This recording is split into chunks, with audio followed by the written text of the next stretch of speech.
Okay, so now let us start with the next concept, that is professional skepticism. Okay, इसमें दो words हैं. One is professional and another one is skepticism. पहले हम दोनों words के मतलब को समझेंगे.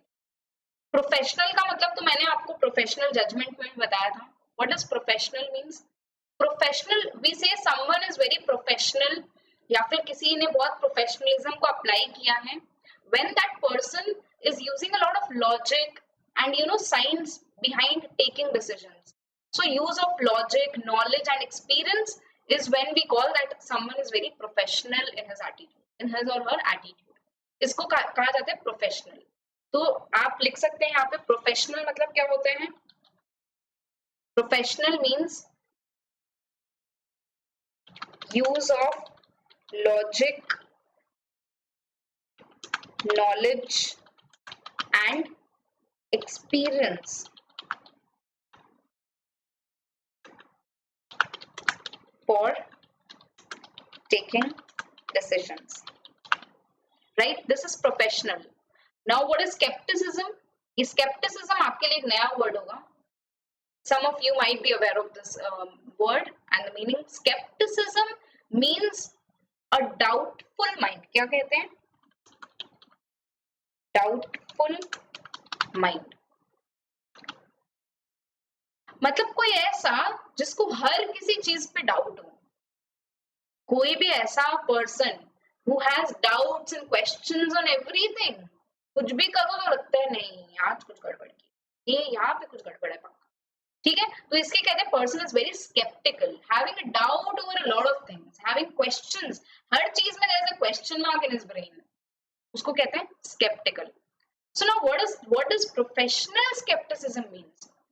Professional skepticism means person, or the attitude of professional skepticism means that the auditor is having doubts on the reliability of a lot of things or doubts over the management, maybe questioning mind hai auditor ka, but that is professional skepticism. Means it is because of the auditor's experience and the knowledge and his application of logic that he is having a questioning attitude, a questioning mind. एक short simple सा example देती हूँ.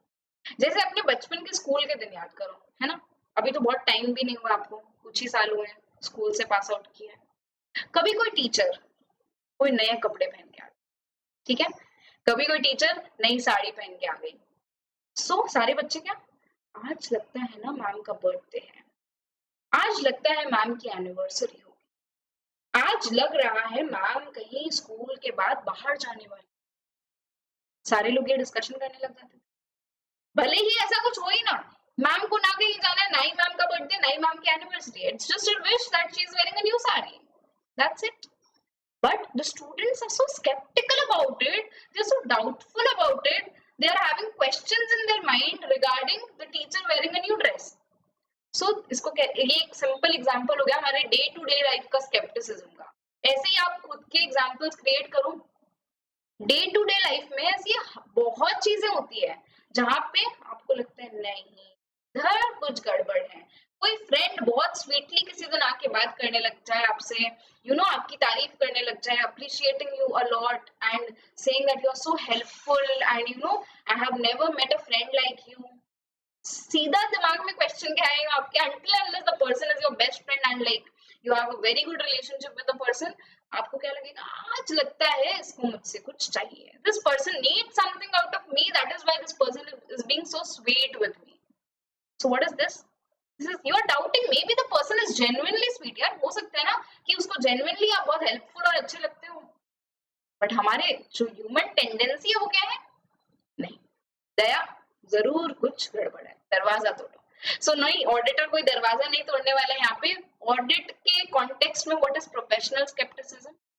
Professional skepticism means the auditor should always have a questioning attitude. क्या बोला मैंने? Very important word. Auditor should have an attitude of questioning mind. Auditor should have an attitude of questioning mind, and the auditor should always remain alert. The auditor should always remain alert about any condition in the entity. अब देखो आप audit करने जा रहे हो, imagine करो that you are the auditor and you are going to a client entity for audit. Now you have to be alert about whatever is going on in the organization so that you can identify any situation जो indicate करता है कि misstatement हो सकती है. So you have to have your antenna straight up. ठीक है, जिसको कहते हैं ना रेडियो के एंटीना जब खड़े रहते हैं तो कनेक्शन अच्छे से पकड़ते हैं. आजकल तो खैर ये सब रेडियो का कॉन्सेप्ट ही हट गया, but still you know the satellite signals, right? तो अगर एंटीना ठीक से ठीक डायरेक्शन में है तो सिग्नल अच्छे से पकड़ते हैं. सिमिलरली ऑडिटर को अपने एंटीना जो है ना, जो दिमाग की बत्ती है, उसको आपको जला के रखना है हमेशा. Whenever you go for audit, you will find this statement a lot of times that the auditor should always maintain professional skepticism throughout the course of audit. Hamesha you have to be alert about any condition, any situation in the entity which might give you a red signal that there might be a misstatement, there might be a fraud in the company. This is indicating that there might be errors and frauds in the company. For example, सोचो ऐसे situation है एक जहां पे आप देख रहे हो, आप कंपनी की ऑडिट करने जा रहे हो, ठीक है, जो कैशियर है वही कैश की एंट्रीज भी कर रहा है, ठीक है, कोई कैश का प्रॉपर काउंटिंग ही नहीं हो रहा है. आप जा रहे हो, रोज आप देख रहे हो कि जो भी कैशियर से कैश मांगता है उसको दे देता है. कैशियर कभी कभी कैश को लेता है, उसकी प्रॉपर अकाउंटिंग नहीं कर रहा है, इधर उधर पैसे रख रहा है, कभी अपने पॉकेट में भी उछाल ले रहा है. आपका काम ये देखना नहीं था, ये तो आप ऑडिट करने गए तो आप देख रहे हो कि ऐसा ऐसा होता है, तो but you have to be alert about it that was this might indicate defalcation of cash in this company. Defalcation मतलब चोरी, कि कंपनी में कैश की चोरी हो सकती है. भाई ऐसा हो सकता है, जरूरी नहीं होगा, but that doubt should come in your mind because you are alert. अब जैसे कुछ बच्चे क्लास में क्या होते हैं, हर चीज पे क्वेश्चन करेंगे, हर चीज पे उनको डाउट होती है. और कुछ बच्चे ऐसे होते हैं जिनको एक बारी में पूरा कॉन्सेप्ट समझ आ जाता है. अब बताओ, जिन बच्चों को डाउट होती है, क्या वो कमजोर है? Are those students weak? देखो, मेरी नजर में कोई भी बच्चा वीक नहीं है. मेरी नजर में सारे बच्चे बहुत इंटेलिजेंट है. You all have a lot of potential. You just have to bring it out in the right manner. So जो students question पूछते हैं, they are actually alert in the class. That is why they are having a lot of questions. You should cross question everything. You should, test the logic of everything. कि ma'am ने ये बोला, क्या ये सही है या नहीं है? अपना जो दिमाग है उसको लगाते हैं वो बच्चे. और जो साइलेंट रहते हैं, उसका ये मतलब नहीं है कि वो बच्चे अपना दिमाग नहीं लगा रहे हैं. हो सकता है उनको सब समझ आ ही गया हो एक बार में, but there are high possibilities कि वो अलर्ट ही नहीं है. वो सुन ही नहीं रहा है कि मैम बोल क्या रही है एक्चुअल में. ठीक है, तो this is the meaning of professional scepticism. तो मैंने मजाक भी आपके साथ कर लिया, आपको फनी वे में भी समझा दिया. आप जिस भी मैनर में समझना है, आपको इस कॉन्सेप्ट को समझना है that professional scepticism is an attitude of questioning mind and being alert to conditions that may indicate possible. देखो एमएस लिखा है यहाँ पे. एमएस मतलब मैंने आपको बताई थी, मिस स्टेटमेंट्स को हम एमएस बोलते हैं. मैम अब ये प्रोफेशनल स्केप्टिसिज्म से होगा क्या? मतलब ऑडिटर को इतना क्यों सीआईडी जैसा दिमाग लगाना है? No, not CID. अब आपका ये मतलब नहीं कि आपको हर चीज में डिटेक्शन कुछ करना है. डिटेक्शन आपको कुछ नहीं करना, आप इन्वेस्टिगेशन नहीं करने आए हो. इन्वेस्टिगेशन इन डेप्थ होती है. ऑडिट इन्वेस्टिगेशन नहीं है कि इतना आप डिटेल में घुस के देखोगे एक चीज को, बट अलर्ट आपको रहना है, जिससे आपकी जो ऑडिट रिस्क है ना, ऑडिट रिस्क क्या होती है हम पढ़ेंगे, बट इन जनरल आपकी कई सारी रिस्क जो है वो कम हो जाती है. किस तरह की रिस्क? कि आप कोई भी अनयूजुअल सर्कमस्टांस एंटिटी में हो, कोई भी किसी भी तरह का अनयूजुअल सिचुएशन जिससे मिस स्टेटमेंट हो सकती है, वो आप ओवरलुक कर जाओ. ओवरलुकिंग अनयूजुअल सर्कमस्टांस की जो रिस्क है, जो हो सकती है, वो रिड्यूस हो जाए. ऑडिट एविडेंस ऑडिटर को मिला, उसको आपने ओवर जनरलाइज कर दिया. एक चीज सही लग रही है, एक पर्टिकुलर आइटम का आपको ऑडिट एविडेंस मिला, वो सही है, उससे आपने अज्यूम कर लिया, प्रिज्यूम कर लिया कि सब कुछ सही ही होगा, छोड़ते हैं. इसको क्या कहते हैं? ओवर जनरलाइज करना चीजों को. Overgeneralising when drawing conclusions from the audit evidence, ये भी रिड्यूस होता है. यूजिंग इनअप्रोप्रिएट अजम्पशंस, ये भी एक बहुत बड़ी रिस्क है कि ऑडिटर जब अपने ऑडिट प्रोसीजर्स परफॉर्म करता है, audit procedures is our next concept. जब ऑडिट प्रोसीजर्स ऑडिटर परफॉर्म करते हैं तो वो कुछ अजम्पशंस लेके अपने डिसाइड करते हैं कि कौन से ऑडिट प्रोसीजर्स परफॉर्म करने हैं, कब परफॉर्म करने हैं. तो अगर आप स्केप्टिकल रहोगे, अगर आपके दिमाग में अलर्टनेस रहेगी, प्रोफेशनल स्केप्टिसिज्म लॉजिक के ऊपर बेस करके, ऐसे नहीं हवा में डाउट कर रहे हैं, ठीक है, ऐसा नहीं होना चाहिए। So if you maintain professional scepticism, तो आप किसी भी तरह की इनअप्रोप्रिएट अजम्पशन को नहीं यूज करोगे, मतलब उसकी रिस्क बहुत कम हो जाएगी, because you are applying your knowledge and experience to design the audit procedures, कब कैसे प्रोसीजर्स हमको परफॉर्म करना। एक शॉर्ट एग्जांपल लेती हूँ in the context of audit only. से फॉर एग्जांपल आप किसी कंपनी की ऑडिट करने गए, ओके, कंपनी की आपको ऑडिट करनी है बैलेंस शीट के ट्रेड रिसीवेबल्स की, आपके जिम्मे जो काम है दैट इज ट्रेड रिसीवेबल्स यानी कि डेटर्स की ऑडिट करना। ध्यान से सुनना, बहुत इंपॉर्टेंट है, डेटर्स की आप ऑडिट कर रहे हो। अब आप जब ऑडिट कर रहे हो तो आप सपोज ट्रायल बैलेंस से शुरू कर रहे हो। ट्रायल बैलेंस में क्या दिया गया है, ओपनिंग बैलेंसेस कितने थे, ओपनिंग मतलब क्या, अगर मैं बात करूं ईयर एंडिंग 31 मार्च 2020, तो उसका ईयर बिगिनिंग कौन सा होगा, 1 अप्रैल 2019, राइट। तो 1 अप्रैल 2019 को कौन कौन से डेटर्स के क्या क्या बैलेंस है, that is the opening balance. उसके बाद ड्यूरिंग द ईयर उनके साथ क्या डेबिट ट्रांजैक्शन हुई, क्या क्रेडिट ट्रांजैक्शन हुई, ठीक है, कितना माल उन्होंने और परचेज किया, कितने पेमेंट्स उन्होंने कर दिए, एंड देन फाइनली एडजस्ट करके प्लस माइनस करके there is the closing balance as on 31 March, जो कि बैलेंस शीट में शो किया था, राइट। अब ट्रेड रिसीवेबल्स में कई सारे डेटर्स है ना, कंपनी के कई सारे डेटर्स हैं। Now when you are auditing, आप बस ट्रायल बैलेंस ही देख रहे हो, अभी आप कुछ नहीं कर रहे हो, आप सिर्फ ट्रायल बैलेंस देख रहे हो। तो आपने क्या देखा, आपने प्रोफेशनल स्केप्टिसिज्म समीक्षा मैम से बहुत अच्छे से समझा, and now you are applying that, right, ठीक है। आप देख रहे हो कि कुछ डेटर्स ऐसे हैं, कुछ only a few debtors are such where the opening balance is same as the closing balance. That means जो ड्यूरिंग द ईयर के ट्रांजैक्शंस है कुछ है ही नहीं, ना ही उन डेटर्स को कुछ एडिशनल सेल हुई ड्यूरिंग द ईयर, ना ही उनसे कुछ रिकवरी या फिर कुछ पेमेंट आई। तो आपके दिमाग की जो घंटी है ना, professional scepticism, it should ring. आपको क्या लग रहा है कि ऐसा कैसे हो सकता है कि एक डेटर के साथ आपने ड्यूरिंग द ईयर कुछ भी सेल नहीं किया, या उससे जो पैसे ड्यू थे 1 साल तक आपने कोई तकादा नहीं किया उससे, you haven't recovered any amount due from the debtor, how is that possible? Maybe it's possible, maybe it is a genuine case, but then you have to question the management regarding this, to raise a question. See, professional skepticism मतलब ये नहीं कि आपने conclude कर दिया कि भाई सब धांधली है, यहाँ पे सब गड़बड़ है, नहीं, ऐसा नहीं होता। You have to raise a question, you have to inquire, and you have to resolve your confusions and doubts and your questions.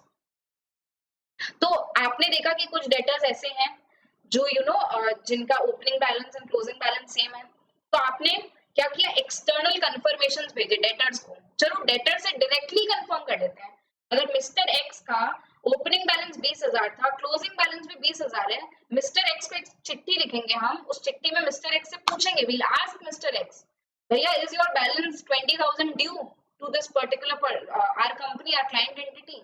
Then Mr. X will write back to you, no, no, no, no, no, my balance is not due, I to paid them off.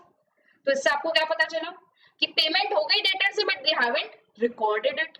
तो एक तरह की आपने क्या की, miss statement को आपने पकड़ा। या हो सकता है दैट मिस्टर एक्स सेज कि no, my balance 20,000 is due, then you ask another mister Y, mister Z, just जिन डेटर्स के आपको ऐसा केसेस मिला कि opening and closing balance is same, we send them confirmation letters कि भैया आप कंफर्म करो अपना बैलेंस क्या है। Few of them say that yes, our balance is exactly the same, we could not make the payment.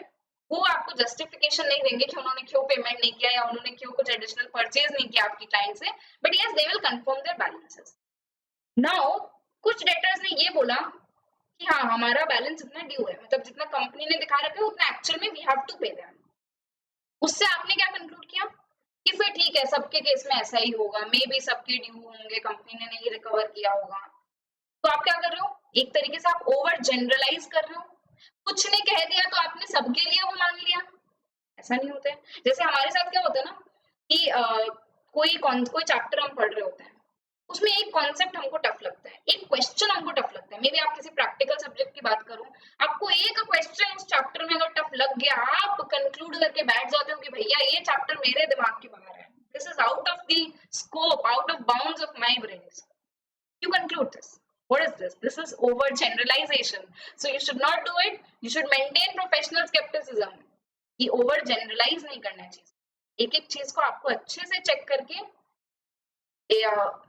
आपने अच्छे से कंक्लूड करना है कि क्या एक्चुअल में मिसस्टेटमेंट है कि नहीं. So what does professional skepticism does?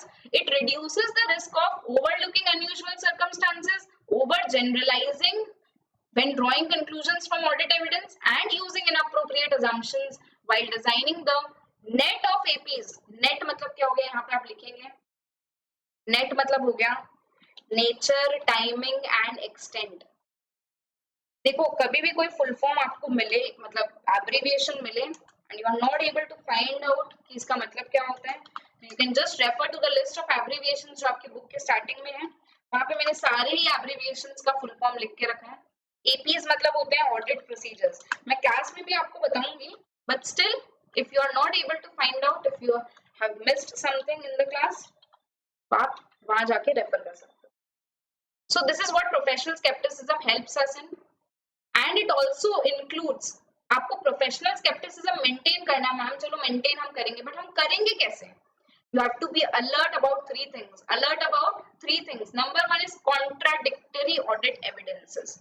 अब ऑडिट एविडेंस क्या होता है मुझे वापस समझाने की जरूरत नहीं है. Remember what is audit evidence? Information upon which the auditor's conclusion और auditor's opinion is based, right? तो ऑडिट एविडेंसेस जो ऑडिटर को मिले, उसी एग्जांपल को कंटिन्यू करते हैं ट्रेड रिसीवेबल वाले को.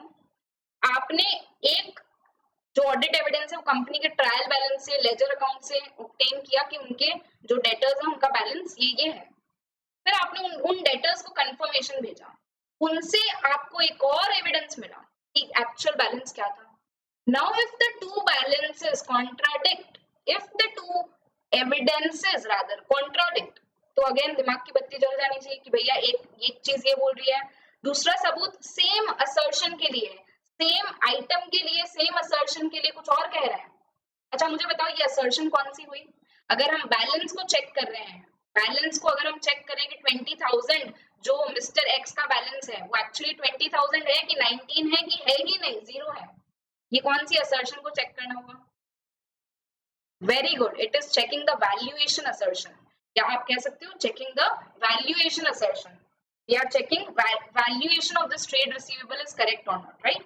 चलो that is a separate thing, but you have to be alert about contradictory audit evidence. Same assertion के लिए एक evidence कुछ कह रहा है, एक कुछ कह रहा है, then you have to cross check them. ठीक है? Next is you have to be alert about any condition which is indicating possible frauds.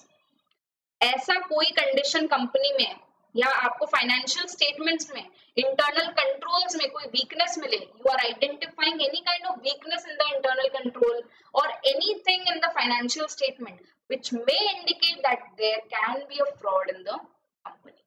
For example there are a lot of debtors जो जिनका बैलेंस कंटिन्यू हुए जा रहे हैं year after year, तो एक दिमाग में बत्ती जल सकती है ना ये कि भैया पैसा आप रिकवर ही नहीं कर रहे हो, why is it so? Company को पैसे नहीं चाहिए, ना ही आप डेटर्स को राइट ऑफ कर रहे हो, ना ही आप उनसे पैसे रिकवर कर रहे हो. What is the case actually? It may indicate that the company has recorded fictitious sales in those years and recorded fictitious debtors. Fictitious मतलब क्या होता है?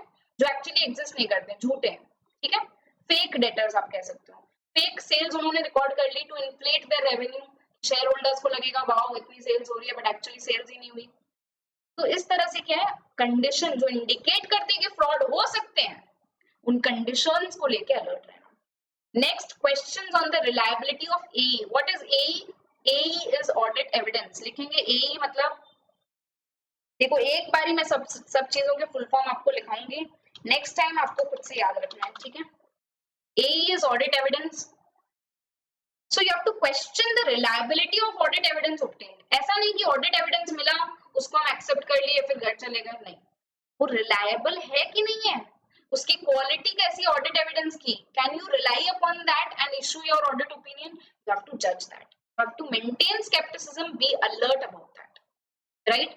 सो this is very important. Professional skepticism भी गाइस जो है ना SA 200 में दिया है, अपने लिखेंगे यहाँ पे. दिस इज एज पर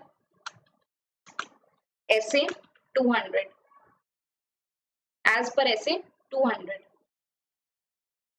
इसके क्वेश्चंस एग्जाम में आए हैं, आओ देखो एक बार क्वेश्चंस क्या आए हैं exam. Very simple. I'll not read the entire question, you can go through. Discuss any 4 examples of professional skepticism. Any 4 examples means चीजों को लेके ऑडिटर को अलर्ट रहना है. So I have already discussed. ऐसा कोई क्वेश्चन अगर आएगा तो you have to first write what is professional skepticism. It's an attitude of questioning mind and being alert to conditions which may indicate possible misstatements. Now misstatements can be due to error also, due to fraud also. Due to error also, due to fraud also. Fraud और error में क्या difference होता है? Error unintentional होती है, fraud क्या होता है? Intentional. Simple difference area है. And it also includes a critical assessment of audit evidence.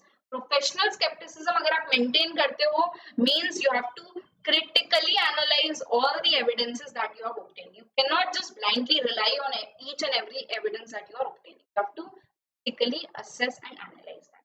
Right? Now, professional skepticism includes being alert to contradictory audit evidences, information questioning the reliability of audit evidences. ये जो documents and responses to inquiries है, ये क्या हो गया? एक तरह का audit evidence ही हो गया. मैंने आपको बताया था. Responses to inquiries and documents are nothing but audit evidences. तो उनकी reliability को question करना. Fraud risk factors, ये भी एक audit term है. Fraud risk factors, इसको हम लोग ऐसे 240 में पढ़ेंगे. Fraud risk factor actually क्या होता है? ऐसी कोई factor, simple समझ कर रखो, ऐसी कोई factor, ऐसा कोई condition जो indicate करता है कि fraud हो सकता है.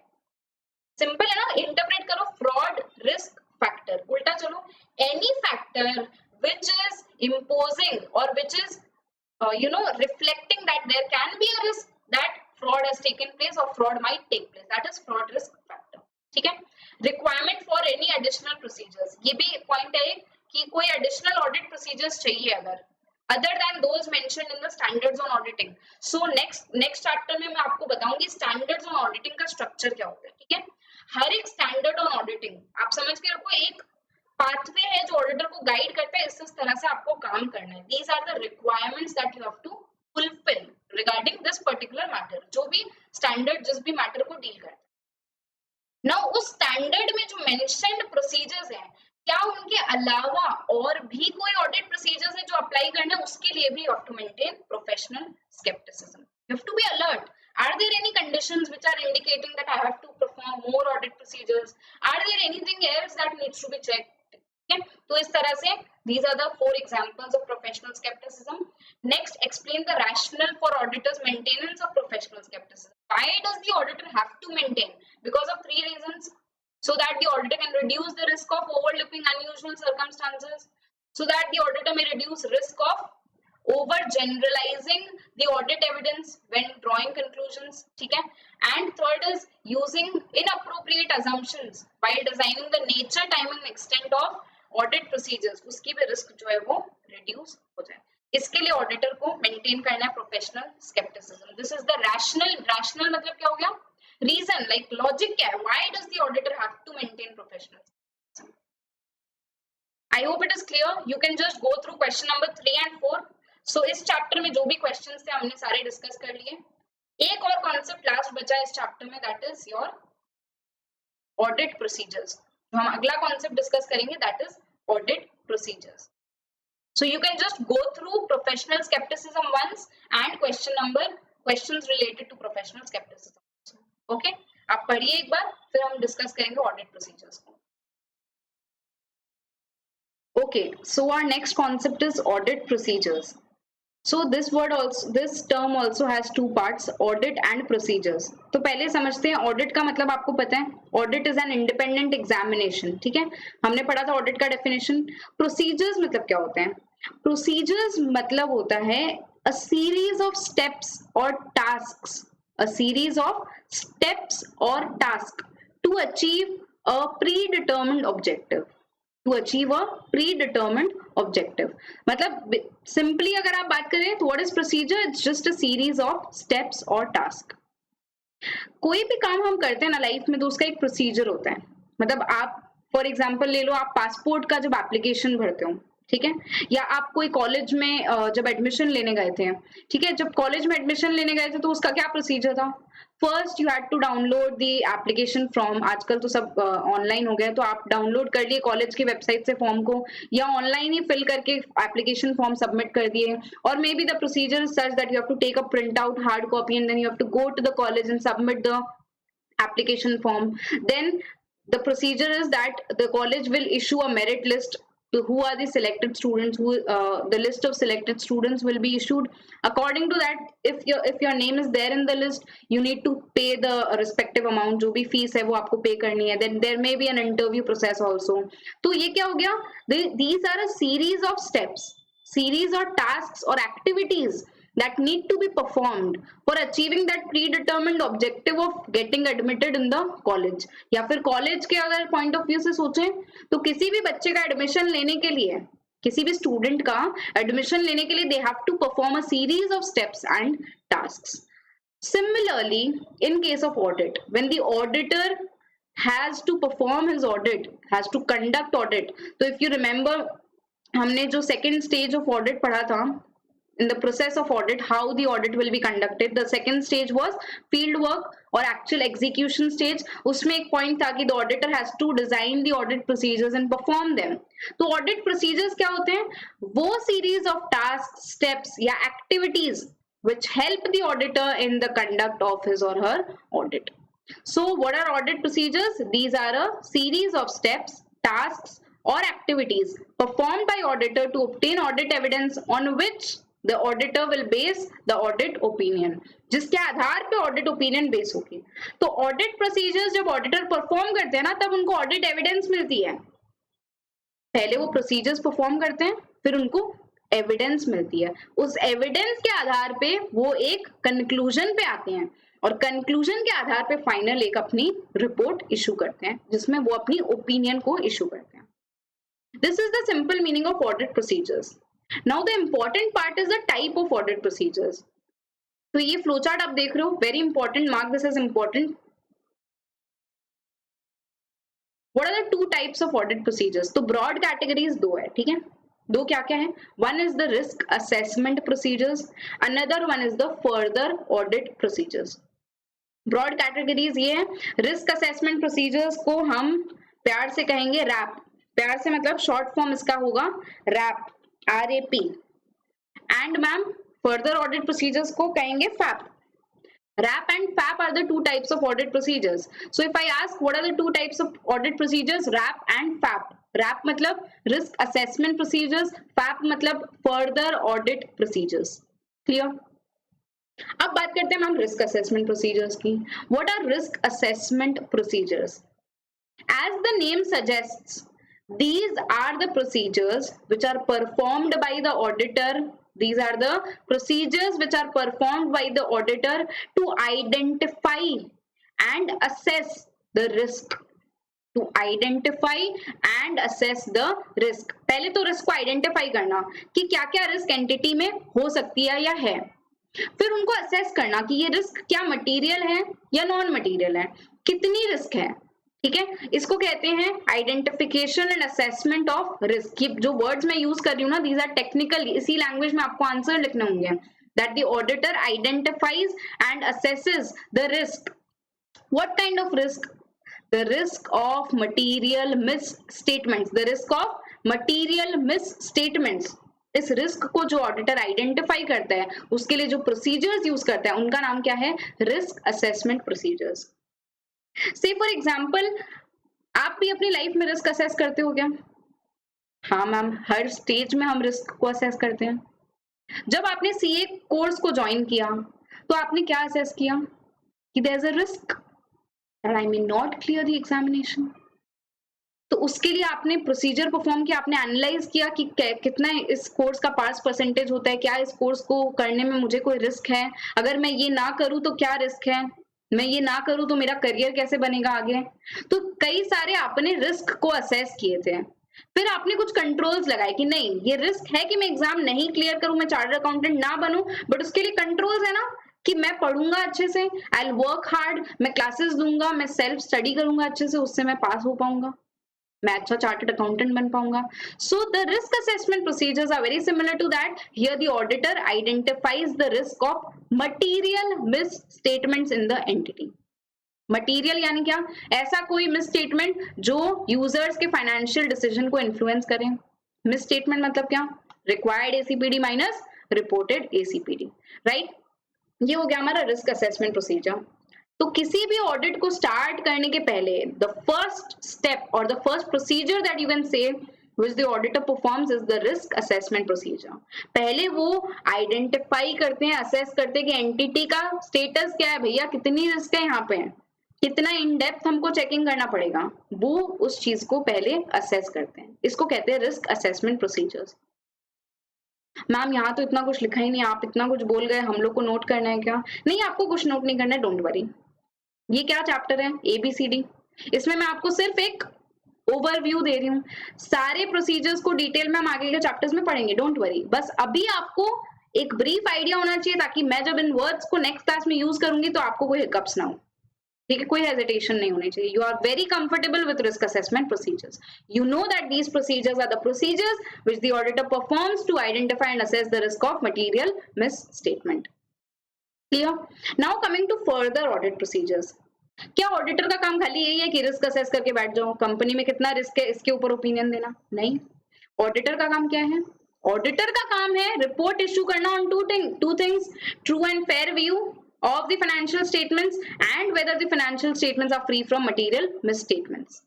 तो उन दो चीजों को कंक्लूड करने के लिए ऑडिटर जो प्रोसीजर्स परफॉर्म करता है, those are known as the further audit procedures. These are actually the audit procedures which the auditor performs on the financial statements और on the controls of the entity. Risk assessment में क्या, आप बस risk को analyse और assess कर रहे थे, आप किसी चीज को एक्चुअल में जाके एग्जामिन या चेक नहीं कर रहे हो.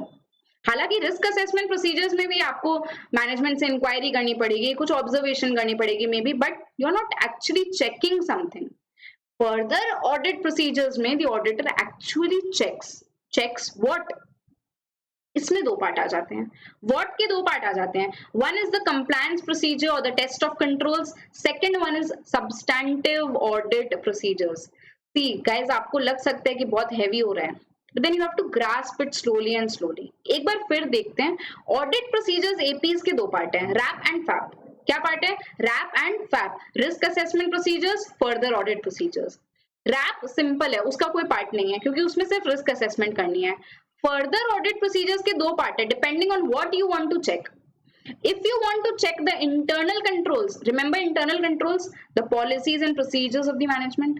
If the auditor needs to evaluate कि internal controls effectively operate कर रहे हैं, डिजाइन किए गए हैं या नहीं किए गए हैं, उनके लिए जो प्रोसीजर्स परफॉर्म होते हैं वो होते हैं टेस्ट ऑफ कंट्रोल्स या फिर compliance procedures. So test of controls क्या है?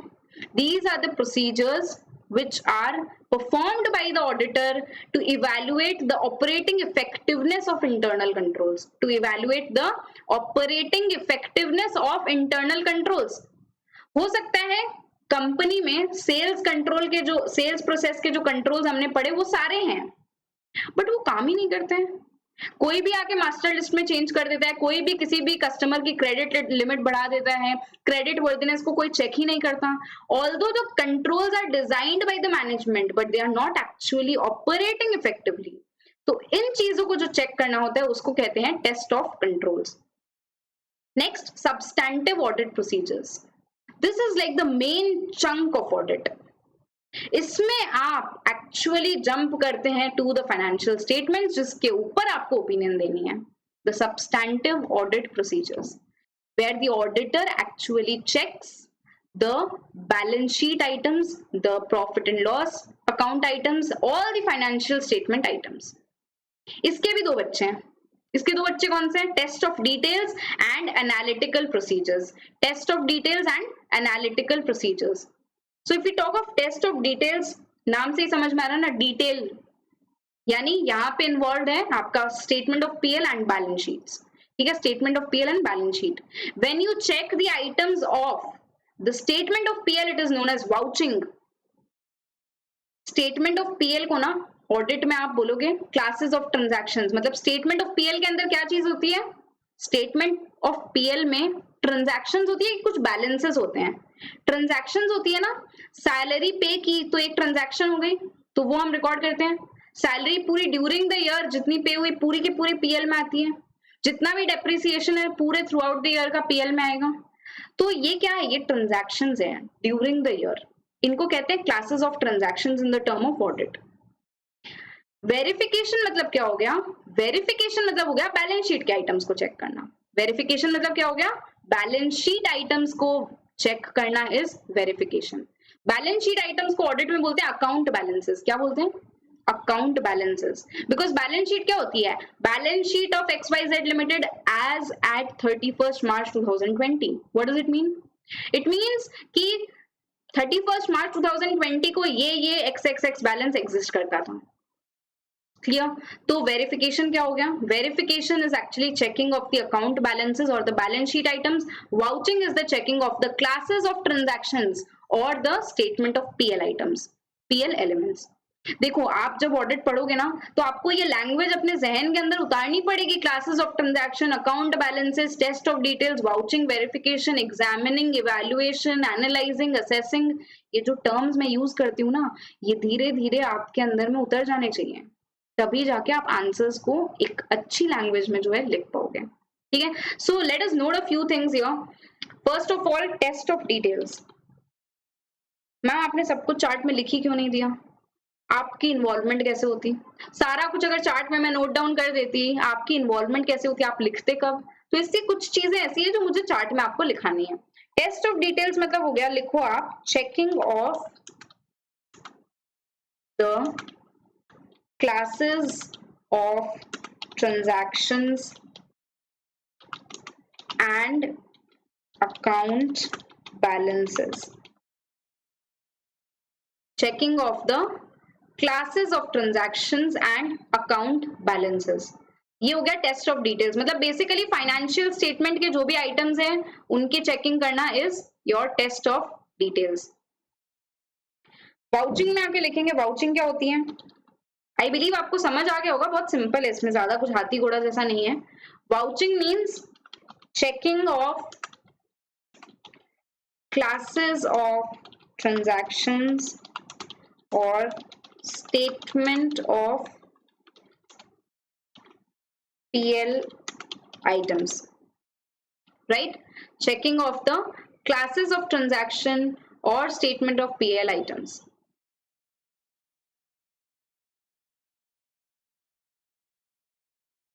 Next, if I talk of verification, what is verification? What is verification? बोलो बोलो बोलो।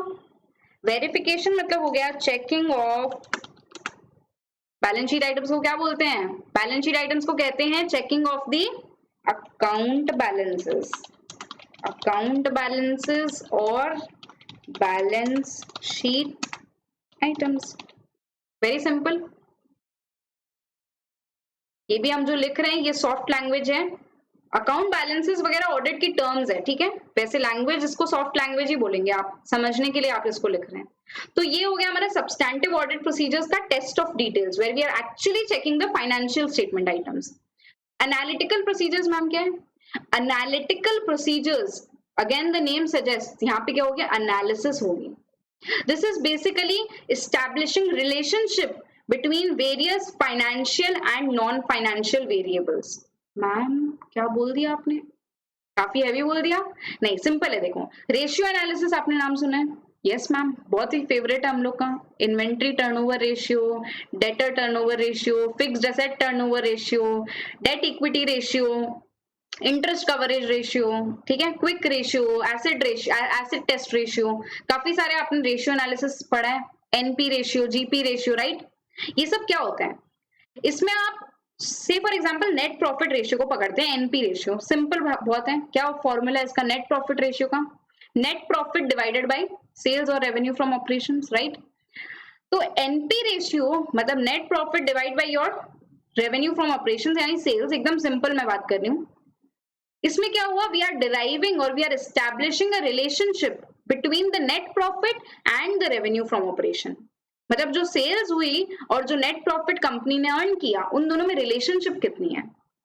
से लास्ट ईयर हमारा नेट प्रॉफिट रेशियो 10% था, इस ईयर 12% हुआ, तो हम समझेंगे ना कि हाँ कंपनी ने ग्रोथ अचीव की है।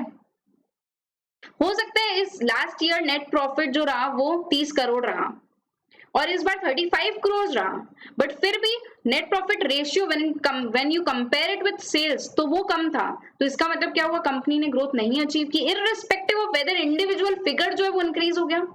बिकॉज आपको क्या देखना है कि सेल्स के कंपैरिजन में क्या वो नेट प्रॉफिट रेशियो इंक्रीज हुआ, मतलब नेट प्रॉफिट इंक्रीज हुआ। सो एनालिटिकल प्रोसीजर्स में एक्चुअली ऑडिटर क्या करते हैं, ऑडिटर एस्टैब्लिशेस और studies rather evaluates the relationship between various financial variables. हो सकता है फाइनेंशियल वेरिएबल्स जैसे gross profit, net profit financial variable हो गया, सेल्स भी फाइनेंशियल वेरिएबल हो गया, इन दोनों के बीच की जो रिलेशनशिप है उसको स्टडी करना, that is also included analytical procedures में। And financial variable non financial variable की रिलेशनशिप को स्टडी करना, that is also included. Say for example salary and number of employees, last year salary expenditure था 10 crore, number of employees say suppose 50,000, say for example 50,000 employees हमारी पूरी company में थे और हमारा जो सैलरी एक्सपेंडिचर था वो था 10 crore rupees, say for example. Now this year the salary expenditure increases to 15 crore and the number of employees remains the same 500. So what can we interpret कि सैलरी में सबकी रेज हुआ है, इसलिए क्या हुआ, सैलरी एक्सपेंडिचर बढ़ गया but number of employees same है। तो number of employees is a non financial variable, amounts involve नहीं, इसमें कोई मनी इन्वॉल्व नहीं है, नॉन फाइनेंशियल है, but salary is a financial variable. So the auditor studies और evaluates the relationship between various financial and non financial elements of the company, इसको कहते हैं analytical procedure. It is very very important in audit and has a lot of practical application. Practical life में auditor के पास इतना time नहीं होता है कि वो सारे एक एक ट्रांजैक्शन को चेक करते जाए, वो जनरली ये सारे एनालिटिकल प्रोसीजर्स होते हैं ना, इनको ही परफॉर्म करते हैं, इनसे ही उसको डेविएशन समझ में आ जाती है, क्या क्या इनकंसिस्टेंसीज हैं कंपनी में, एनालिटिकल प्रोसीजर से बहुत हद तक हाईलाइट हो सकते हैं। ठीक है, तो लिखेंगे एनालिटिकल प्रोसीजर में शॉर्ट में, just write down in short what are analytical procedure. Study or evaluation of relationships. See, this is not the technical definition, मैं easy language में लिखा रही हूँ, technical definition जब analytical procedure डिटेल में पढ़ेंगे तब आप पढ़ लेना, ठीक है। अभी आपको सिर्फ ऐसा समझ के रखना है कि कभी analytical procedure आए तो you should be able to interpret it, what is it, ठीक है। Study or evaluation of relationships between various financial and non-financial variables. Example लिख लेंगे, एग्जाम्पल क्या हो गया, रेशियो एनालिसिस हो गया, फिर आपका ट्रेंड एनालिसिस हो गया, ये सब आपने पढ़े हैं, ठीक है, 11-12 में you have all read this in statistics and accounts also. अभी भी आपके फाइनेंशियल मैनेजमेंट में रेशियो एनालिसिस होगा, ठीक है। So study or evaluation of relationships between various financial and non-financial variables. Example हो गया ratio analysis, trend analysis. Clear? लिख लो इसको फटाफट। हम आप टाइप कर देते हैं ना तो हमको अच्छा लगता है, क्योंकि कई बार क्या होती है आपकी हैंडराइटिंग हमें नहीं समझ आएगी, तो टाइप किया हमें क्या है, वी कैन इजीली इंटरप्रेट कि मैम ने क्या लिखा है। Yes, that's a good thing about it, but still there is a different joy in writing. Okay, no problem, but इसमें भी ठीक है, आपको अच्छे से समझ में आ जाता है। ओके, सो एक बार सम अप करते हैं, what are the different types of audit procedures. Broadly two types हैं, RAP and FAP, risk assessment procedures, further audit procedures. Further audit procedures के दो कैटेगरीज हैं, टेस्ट ऑफ कंट्रोल्स या फिर कंप्लायंस प्रोसीजर्स, इनको कंप्लायंस प्रोसीजर्स भी कहते हैं, या फिर next one is substantive audit procedures. Compliance is simple, उसके कोई पार्ट नहीं है। सब्सटैंटिव के अगेन दो part, test of details and analytical procedures. अच्छा, एनालिटिकल प्रोसीजर्स को सब्सटैंटिव एनालिटिकल प्रोसीजर्स भी कहते हैं, ठीक है। Analytical procedures are also known as substantive analytical procedures. Now test of details has two parts, simple vouching and verification. Vouching is checking of incomes and expenses, यानी कि the PL items, income and expense ही तो PL में आते हैं ना, and verification is the checking of assets and liabilities. आप यहाँ पे ये भी लिख सकते हो, checking of, जहाँ पे आपने लिखा है classes of transaction और statement of PL items, यहाँ पे आके statement of PL items के बाद आप लिख सकते हो incomes and expenses, incomes and expenses। and balance sheet में क्या हो गया, balance sheet is checking of the Assets and liabilities. Verification is the checking of the balance sheet items, that is your assets and liabilities.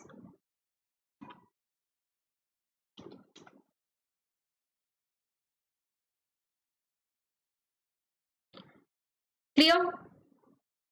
So that is all. ये audit procedures भी खत्म हो गया, इसी के साथ हमारा जो एबीसीडी ऑफ ऑडिटिंग का चैप्टर है वो भी खत्म होता है। एक बार quickly in 5 minutes we will revise आज की क्लास में हमने क्या क्या पढ़ा, एकदम शुरू से आज की क्लास में क्या क्या किया। We started off with audit evidence. What is audit evidence? Now when I revise I will go very fast, because revision में अगर हम ज्यादा टाइम लेंगे तो क्लासेस बहुत लंबी हो जाएगी, ठीक है। जो हमने टारगेट किया उतने समय में क्लास नहीं हो पाएगी, तो revision will be very fast. You will very soon get used to it, ठीक है। आप भी बहुत ज्यादा इसको ग्रास्प कर लोगे। ऑडिट एविडेंस क्या होते हैं? It is the information which is used by the auditor in arriving at conclusions on which the auditor's opinion is based. Audit evidence के दो कंपोनेंट्स होते हैं। One is the underlying accounting records on which the financial statements are based, and other is the other information which is obtained or gathered by the auditor. Next concept we studied was assertions. What are assertions?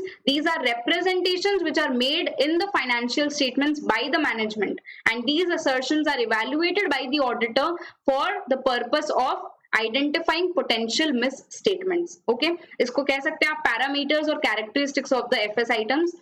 Few examples of assertions are valuation assertion, rights and obligations, occurrence, existence, etc. Okay. Now, what are misstatements? Misstatement is the difference between the required amounts classification, presentation, and disclosure, and the reported amounts classification, presentation, and disclosure requirements. कह सकते हो आप wrong amounts classification या फिर unsuitable presentation and disclosure.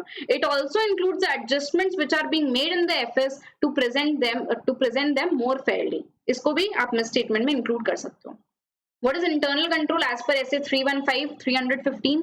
These are policies and procedures which are implemented, designed, implemented, and maintained by the management or those charged with governance to obtain reasonable assurance about 4 things: achievement of entities' objectives or operational efficiency and effectiveness, for the safeguarding of assets, and for compliance of laws and regulations. ठीक है। अब reasonable assurance क्या होती है? Reasonable assurance is a very high level of assurance but not absolute level of assurance. It's a high level but not 100% or absolute level of assurance. Next, professional skepticism क्या होता है? It is an attitude of questioning mind and being alert to conditions which indicate possible misstatements. Alert to misstatements, alert to conditions indicating misstatements. It also includes critical assessment of audit evidence. You can just add one line here. It also includes critical assessment of audit evidence. ठीक है। अब professional scepticism क्यों maintain करते हैं? Because it reduces risk of 3 things. OOI reduces risk of OOI, overlooking unusual circumstances, overgeneralizing audit evidences when drawing audit conclusions, and using inappropriate assumptions while determining the net of APs. ठीक है, इसको लिखोगे OOI.